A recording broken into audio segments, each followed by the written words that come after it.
Well, hello there folks, and welcome back to Durin's Folk, the Dwarves of Erebor. We continue our expansion, conquering vile human Northman lands, and spreading them, populating them with our beautiful, beautiful dwarves, our hairy people. Now, I don't remember our king being so ugly. Jesus, I don't know what happened.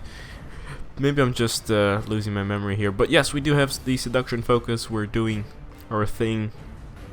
I don't think we're gonna go for world conquest. I mean, that's kind of ambitious. And honestly, I've already said this in the last episode, but I'm getting so used to the new optimization they've done to the newer patches. Not of this mod, but of the game itself and how fast it runs. That playing this is actually quite tiresome. You just sit through and it's so slow.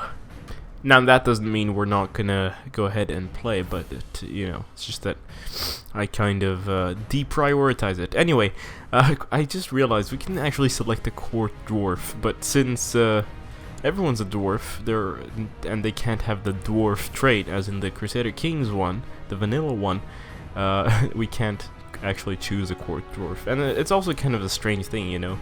Oh, you're funny, you're short. Oh, wait, we're all short.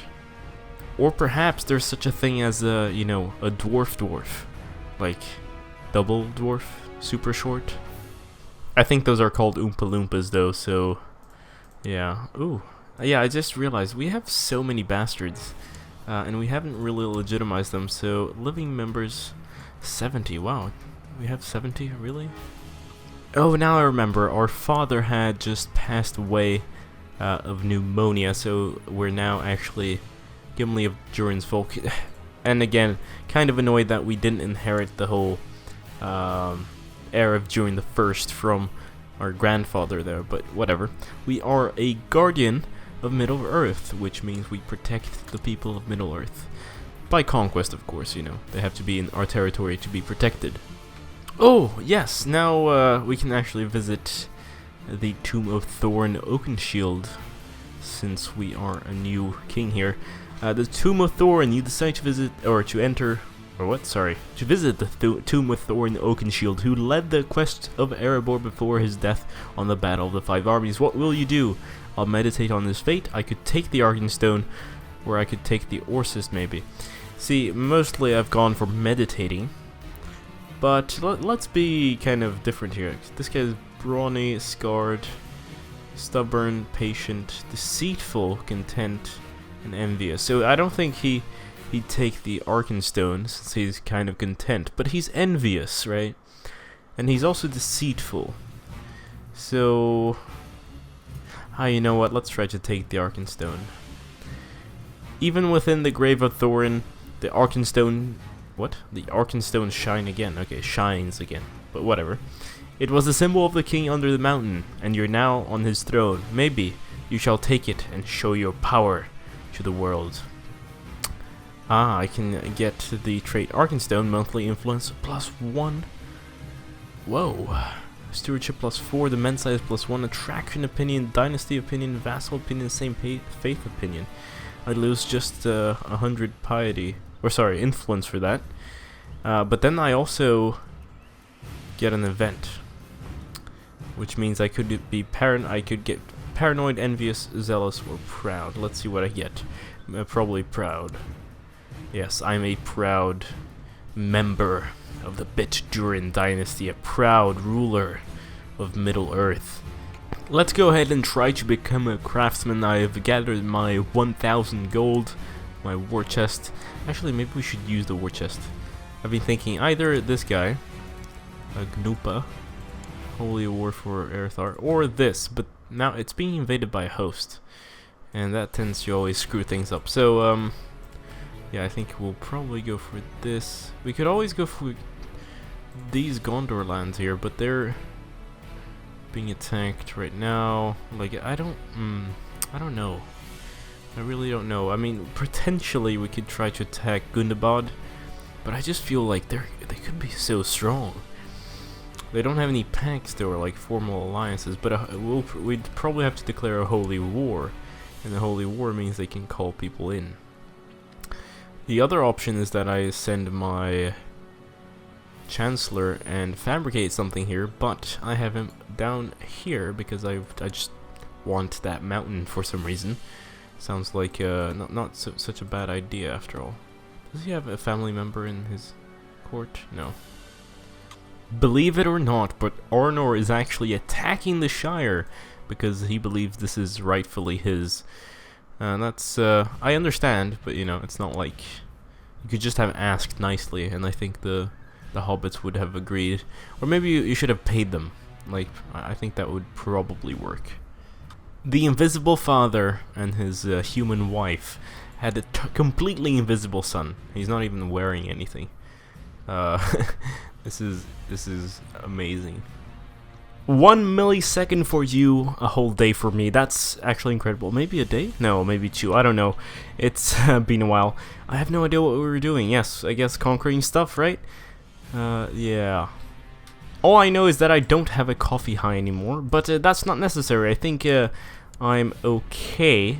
I've had enough coffee this morning to survive.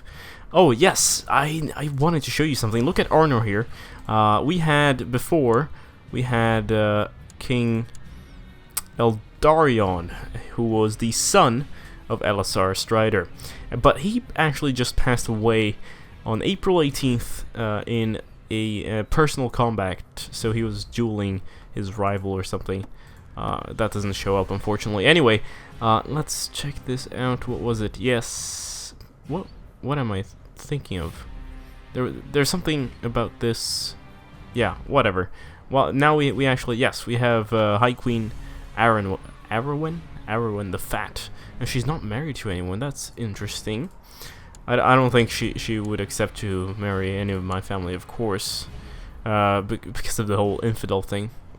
But before they actually patched this up, it was kind of fun to marry, you know, dwarves and humans and all that kind of stuff. Maybe we should do a multiplayer again and get that in. Oh, check this out! Gundabad is in a massive, or they're in massive financial trouble. I was gonna finish my sentence in a different way there, but whatever.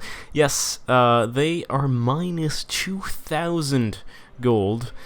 I don't know how much of an impact that has on their provinces, but it definitely... Wilderness Malice, Thieves Guild, yeah, a bunch of stuff, Highway Robber Band, Smuggler's Ring. They're just in terrible, terrible shape. Of course, they can still raise a massive amount of troops, and they could call in a huge number of allies, I guess. All the orcs here could join in the war, but honestly, I think it's time. We do have quite a lot of money stored up for this event. We could even get some retinues, worst case. I mean, retinues are supposed to, you know, we're supposed to have them around, but that's another 3,000. It's not too bad. We're gonna do it. We're just gonna attack Gundabad. He'll probably call in everybody around, but we're ready. We're dwarves, of course, and I'm gonna go for Gundabad itself, not only because uniting all of these would, you know, give us the 7 kingdoms, but this also splits their land in three parts, I think. Yes, they'll have these mountains, they'll have this area here, and then they'll have this area here. So it's going to be much harder for them. Of course, they can still use our territory. This is not Europe and Versailles, but nonetheless, we're going to make their life just a tiny bit more difficult. I've gone ahead and allied Mr. Nar the Just here. We can always break the alliance later on, but you know, just having those 300 extra men there does not hurt. Maybe we should actually go ahead and join these up and just strike as fast as possible. Although I wouldn't mind having them siege down some stuff and us ambushing them in the mountains. That would be perfect. Alright, it looks like this is it. Their army is marching in. They had like 19,000, but they haven't called anyone in. Or yeah, they have. Actually, I just realized the Misty Mountains is also in the war. They have 14,000 men, but they're also losing money. Not losing, but they're on negative. We have an adventurer who might attack us. I don't care at the moment. and as long as we smash these armies separately, we should be totally fine. In fact, hopefully they're just gonna march straight into Erebor, and we're gonna smash them. And there we have our decisive battle. It seems like I was checking the missing mountains. I'm actually afraid of them joining up forces, but then I realized they're actually at war with Riddermark, apparently, which is good for us. Seller of Seller's Host has declared Seller's Host claim on Durin's folk. War on King. Okay, he wants the entire empire. That bastard. Wow. How many men do you have? Probably, like, not much. In fact, where are your troops? Where are they gonna land? From the river? Are you gonna march through the mountains? Gotta see you. Where are you? Alright, so because of one battle, we're super behind on conquering this. But, I mean, at least we hold parts of Gundabad, so that should give us a ticking war score. Yeah, occupation of Throne Hall, 12%, and then some other battles there. But yeah, the Market Square battle did not go very well. We're gonna keep crushing those. That's another 5,000. Might have to retreat from that one. But it seems like they're... I don't know. Should we actually force Gundabad? Like, I could go into the console and force Gundabad to surrender, because I'm kind of lazy. We haven't cheated. No, I don't cheat. We're just making sure that the right thing happens, right? I want to expedite this. It takes forever. Let's take this piece. I'm running out of money too, and take Gundabad for ourselves. Should we? I think we can actually hold on to this. 9 out of 11. Of course, we'll have to separate the holdings underneath, but we have to hold on to Gundabad in order to fire off this event, which is the event called... Where is it? I don't... Where is it? There's an event that's supposed to be like assemble the 7 kingdoms. There we go. Okay, right. So is Count of Erebor, is Count of Gundabad, and then is Count of Moria.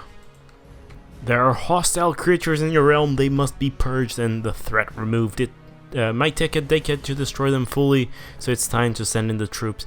If you think about it, this is quite terrible. I mean, yes, they're like the creatures of Melkor, they're evil, etc., but it's still, you know, ethnic, not just ethnic cleansing, but extermination. This is, you know, on the level of the Holocaust. It's kind of troublesome, you know. They don't. It's not just just killing the soldiers. They're killing wives, children, everyone.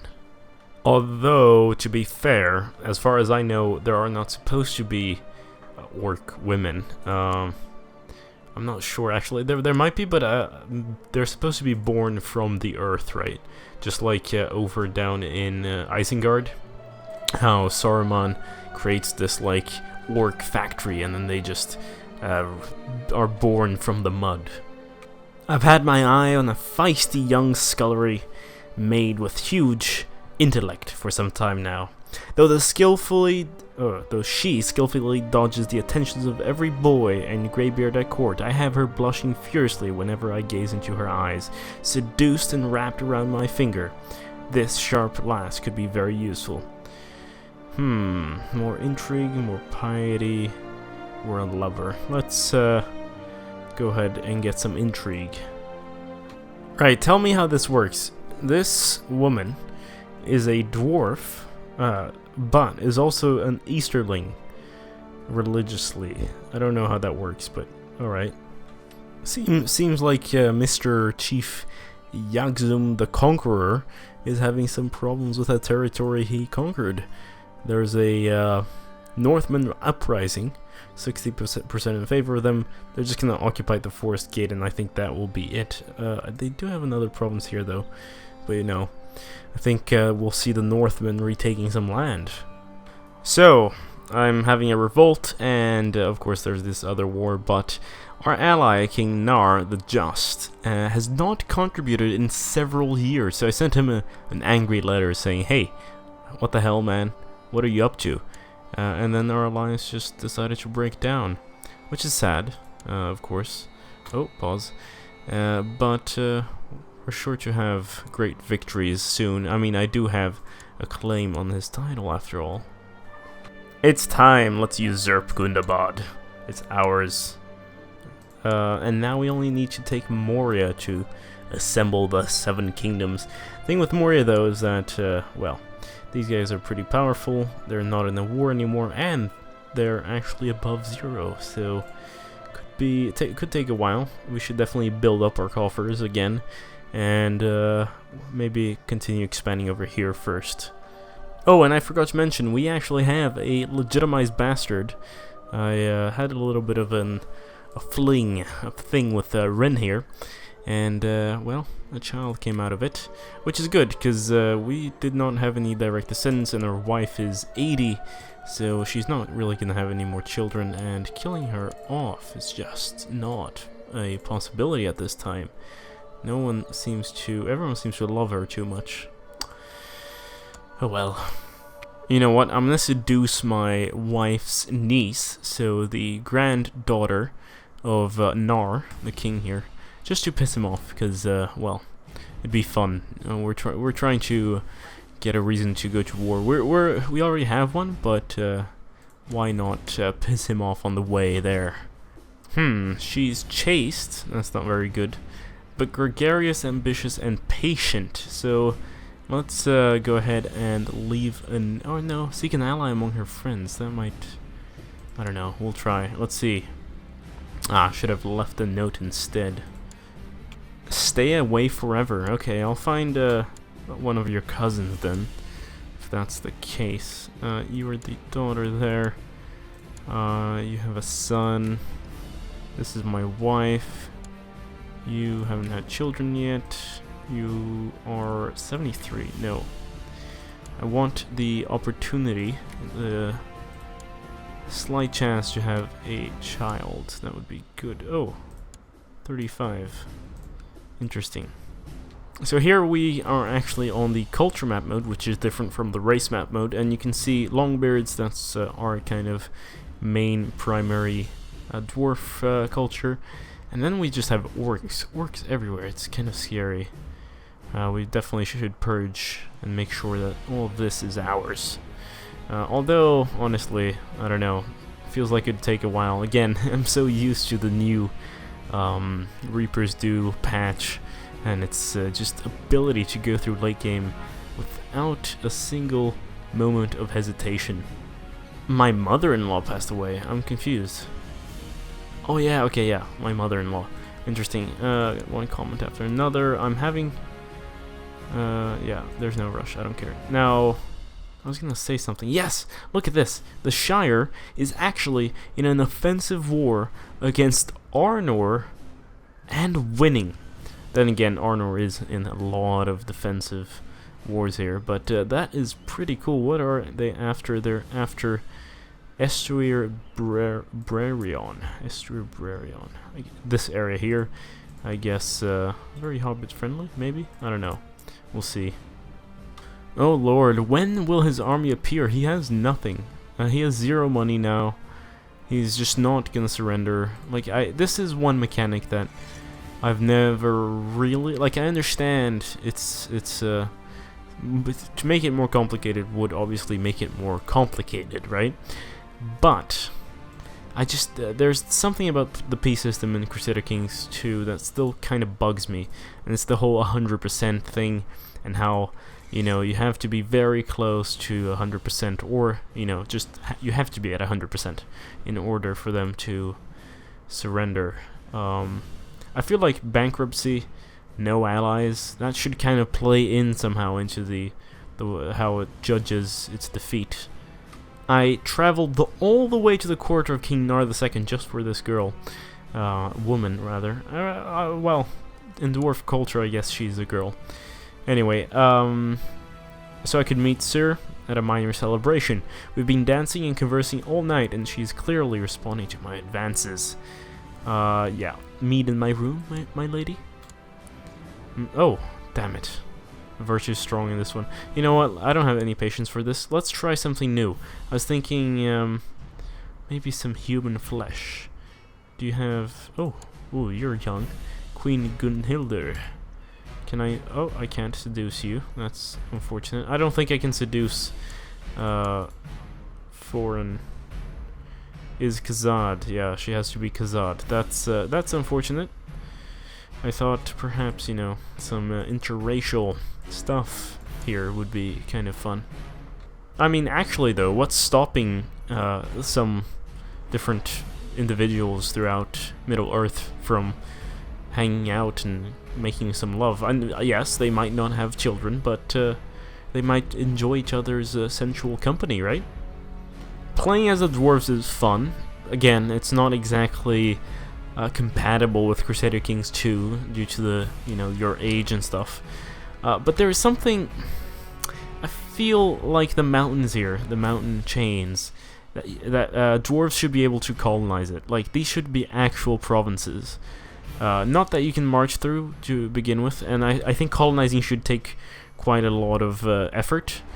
But once a province already has some infrastructure there, it should be, you know, easier to colonize. Because right now it takes 20 years to colonize a province. That's kind of very slow, but these areas are non-colonizable. I feel like it should take 20, 30 years to colonize eventual provinces here, right? Or more. And then once that infrastructure is there, say, you know, I was just colonizing Gundabad from the orcs, that should take, I don't know, 5-10 years, just for the cosmetic stuff, and then you start upgrading your fortress or your caves. Oh, finally, 100%. Thank you so much. That took way too long. There we go. All right. So you're in prison. Maybe I should execute you. Would anyone bother? Okay, you. No one will care. What about you? No one will care. What about you? The Lords of Nothing. Probably my realm. And 20 piety. No, you know what? I'll, Are you still ambitious? That's why you declared war, because you're ambitious. And you're an adventurer. You know what? I'll just keep you in the prison. Maybe... Oh, right. We're not in the new version of Crusader Kings Reapers do, where you can just torture people and kill them in various different ways. The orcs, or the orc populace in Forkyvirine, have embraced Longbeard culture. Okay, that is actually weird, because technically... Oh, no, they've also become Dwarven. All right, that is good. So I don't actually need to colonize it. That's perfect. But it's still wilderness, I think, which means that technically I need to go ahead and to colonize it, which is annoying because, you know, that's another 20 years. Oh, here we go. Colonize Sachlinkiak. What about, can I, you know what, let's check the colonists. Can I, no, it's only these two. Alright, let's go ahead and colonize that. How much is that? 500, 1,000, 200. Alright, let's do it. Boom. Yes, I'm very well aware it's not 20 years, but I think this will be a good place to end it at, actually. We're reaching almost 1,000 gold. Just a few more months, and then maybe in the next one we'll attack Moria, who knows. Really depends on how strong they are. Oh, they are actually under 0. But that still means, like, what annoys me is they're bankrupt, but they can still raise a bunch of levies somehow. Pretty sure that in vanilla makes your troops have really low morale, or am I mixing that up with Europe Universalis? I think it's Europe Universalis. Anyway, thank you so much for watching. Don't forget to leave a like, share with your friends, follow me on Twitter, subscribe if you haven't already. I'll see you later. This has been GameGabster. Farewell.